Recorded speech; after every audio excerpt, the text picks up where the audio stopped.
I'm still Garrett Avery with AECOM, landscape architect by background, and also the co-lead of this project.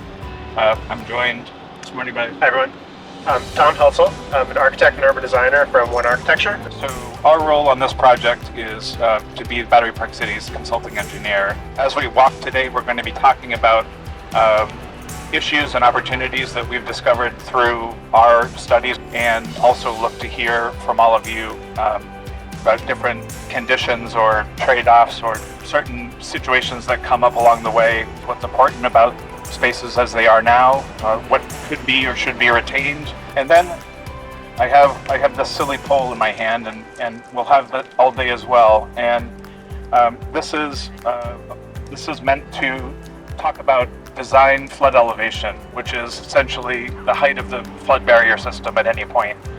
And there are a variety of ways that we can imagine solving for this flood barrier system. It doesn't mean a wall, doesn't mean that there's a visible barrier, but there are 6 or 7 different methods that we are studying now that will eventually comprise a 1.3 mile flood barrier system, starting from where we're standing and ending at the Museum of Jewish Heritage.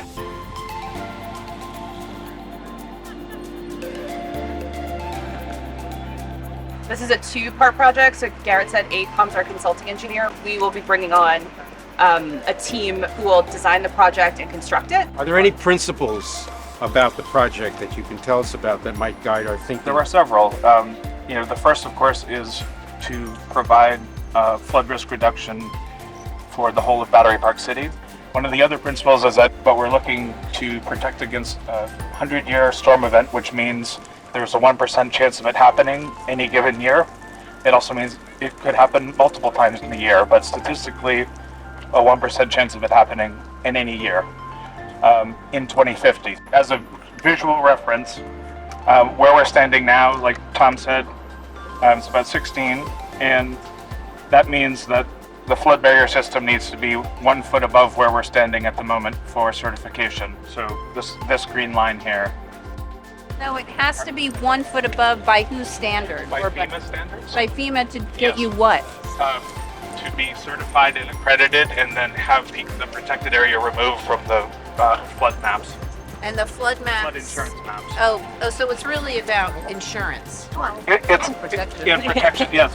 Insurance is certainly one of the benefits. In general, I think the authority, we want to make sure that these projects are adaptable over time, just because I think we know that projections are always shifting and changing and evolving. So now that we're at the corner here, we are at the blue band, which is 8 feet, which is, to picture it differently, equal to the height of this fence. And one of the study alignments actually would replace this fence with a barrier system of some kind, protecting all of BMCC, as well as 1,350 residential units behind this area, which I think is an important consideration.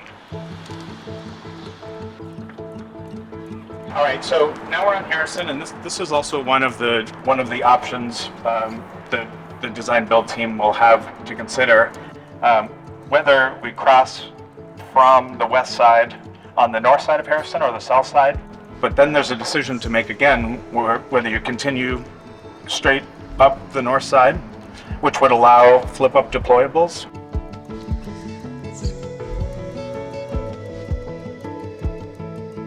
This is now Hudson River Park.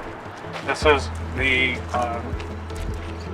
edge of Hudson River Park, and then directly behind us is actually the state DOT's bike lane.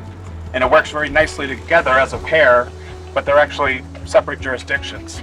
So when we're talking about navigating this potential alignment from Battery Park to any of the places we've been standing, by the time we do that, we'll have crossed 6 or 7 jurisdictions between state and local.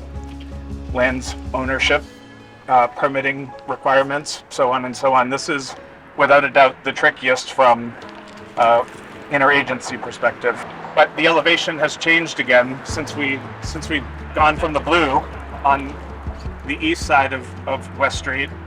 We're now in between blue and orange at 8.5. And that applies, I think, as we walk, down this entire route, that's going to apply in any number of locations, that maintaining view corners is going to be really important, especially at street ends, as we're sort of later in today's program. We're just going to stop here for just a second to talk about what happens when alignments end up in different places.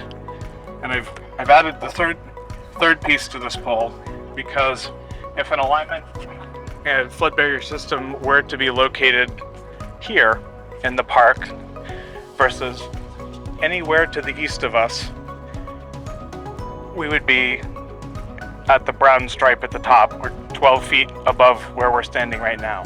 But every foot we go east, the news gets better. That's a pretty significant change. It's a 4 foot difference, which really starts to inform what should or should not be considered an acceptable alignment location within the park. We're looking for ways to program into this project definition several dual purpose or multi-purpose benefits to address stormwater and address sea level rise and storm surge, which is primarily what we've been talking about. Maybe just to add one more thing to this kind of conversation of it, as we're thinking about what are the implications of where we're going to put flood protection in this area, right? Is it waterbound, or is it somewhere in the middle here, or is it back there against the street? So we wanted to stop here because this is the point behind you all where the Northwest project ties into the South project. When that wall again being 18, and it will be met by a deployable gate across First Place that then connects to a glass top flood wall wrapping around the riverside of the Museum of Jewish Heritage, and ultimately going up into Wagner Park. So we finally reached the end. It's been a nice 1.3 miles together. Thank you everybody for coming. This was great. Thank you for all the great questions and comments.